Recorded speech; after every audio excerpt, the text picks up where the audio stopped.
The crashouts. Love them or hate them, crash dummies are a staple of fiction. They are the torch that lights the way for progress in a story. And oh boy, Invincible has a lot of crash dummies. Each crash dummy has impacted the story in their own unique way, whether it be narratively or fan reception. But which crash dummy has crashed out the hardest? Starting with our boy, Mark Grayson is a crash dummy. Arguably top 5 considering the amount of damage he's caused. Even with good intentions, Mark's pride and desperation caused him to make some very questionable decisions that affected thousands if not millions. Though the worst of them all is allying with a freaking fairy, or is it a skelly, whatever. A deranged maniac that literally wiped out an entire city to protest global warming.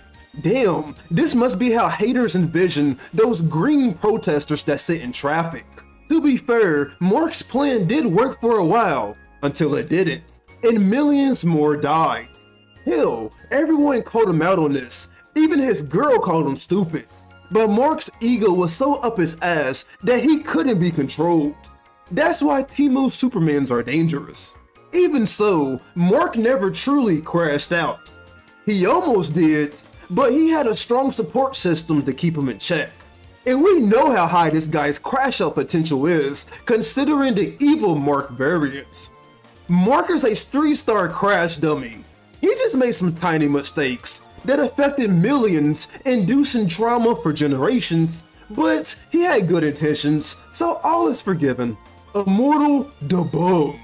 Hot take, but Immortal is not that much of a crash dummy. Yeah, he crashed out a lot early in the series, but that's because his opposite friend slaughtered their team and massacred millions. Who wouldn't crash out on that guy? Fuck him.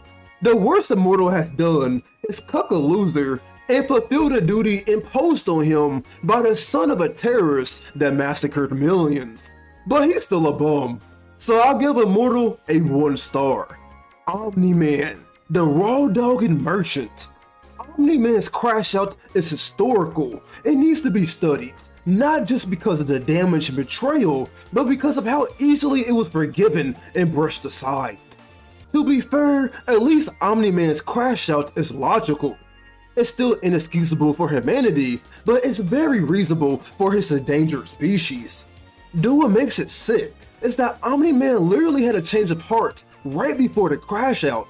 He was always capable of working for good from the start, but his loyalty to the Viltrum Empire was too strong. The chokehold on his nuts was so strong that he was willing to slaughter his friends, become an incel, and give his son the most brutal spanking imaginable. Turned up to year. Millions lives lost? Who cares about that? Because later he will come back, and after some puppy dog tears, Nolan will be forgiven and start raw dogging his wife and marathon sex 24/7 and even become king. Wow, this is some respectable crash out right here. Become the biggest villain only to be praised as the biggest hero. Omni-Man is a 4-star crash out. Oliver the Kool-Aid Boy. Oliver is a D1 crash out. However, every reckless action can be excused because he's a kid. Hell, I will argue that Oliver was born to be a crash out. It's in his DNA. Even with all the love and care and good values installed into him, he still didn't give a fuck. Betraying his brother, nearly exterminating the entire human race just to take out a couple of Supermans. Though what makes Oliver respectable is that every time he gets punished, he crashes out harder.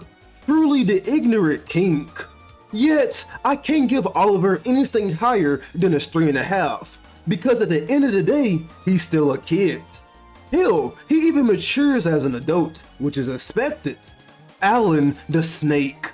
Just like Nolan, he has heavy burdens that impacts not just one planet, but the entire galaxy, so he crashed out. It doesn't matter if you're a good friend who helped him win the Viltrumite War. Because you're a part of a dirty race, you must be purged. Alan the Snake manipulated his friend's son to help him exterminate not just one, but 2 races. One that had nothing to do with the beef. Though genocide is light work, who cares? What makes Alan a poopy potty pants is that he's a backstabbing piece of shit. Those rooted out muscles are just for show. Alan's best weapon are his fangs. And what makes his venom so venomous is that he'll be friendly with you one day, then try to have you murked the next. However, if Nolan can get free backshot pose for his massacre, then Alan can be forgiven for trying to protect the universe from a species that has tormented everyone for thousands of years. So I'll give Alan a solid 3 stars. Powerplex. Now most of you guys probably expect this to be an easy 5, but nah, Powerplex didn't really do anything. Yeah, he accidentally killed his family, emphasis on accident, but the wife was a nut job too. Pity to the child, but let's be honest, the child would have been a crackhead with this family. Powerplex hasn't killed anyone else, and after a free therapy session from his op, how ironic, he finally realized that he's the moron. Powerplex gets a 2 stars, mentally ill but harmless. Angstrom Levy, the crash dummy himself. Another hot take, but he's not a 5-star crash out. Similar to Powerplex, he's too mentally ill. And even worse, his mental illness was caused by a freak accident. Unlike Powerplex, Angstrom is actually about that action. Recruited the marks who did you wrong so you can ruin the one good mark. Why? Because he's a good person. Where's the logic in that? It doesn't exist. Beautiful, I love it. Angstrom Levy is the most illogical character in the story. There's no competition. And with the amount of carnage he caused, he should get an easy 5 stars. But yet, I still can't give it to him because he's too mentally ill. And even at the end of his arc, he changed his way. Or at least he tried to. So Angstrom gets a 4.5. Battle Beast and Conquest. These two are basically the same character, so I'm going to group them together. Both the feline crackhead and the lonely loser lust for battle so much that they're willing to die for it. Basically, the Broly archetype. Though, what makes these two crash dummies so legendary is that they fumbled the bag on purpose. They had no reason to lose their fights. But the allure of getting their ass beats was so arousing that they died. Truly a respectable crash out. They both get 5 stars. Strack, Freddie Mercury's lost twin. Strack was a weapon groomed from birth to raise Viltrum from the trenches and enact a new Viltrum empire. And then he took L after L. What a leader. Though to be fair, I would crash out too if my planet got destroyed, and at least make it look like it took effort. Damn, that was disrespectful. Though surprisingly, Strack was a reasonable guy. He signed a lot of peace treaties, just with a little sprinkling of threatening on top, but still a peace treaty. It's not his fault that nepotism rules the world.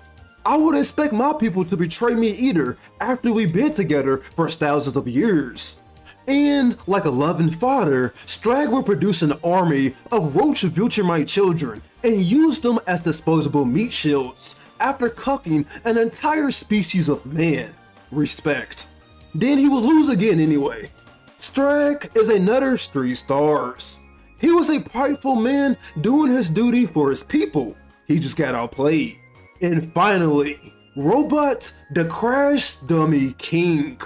Let's be honest, if you had your eyes open, you knew he was going bad. Robot is too weird not to go bad.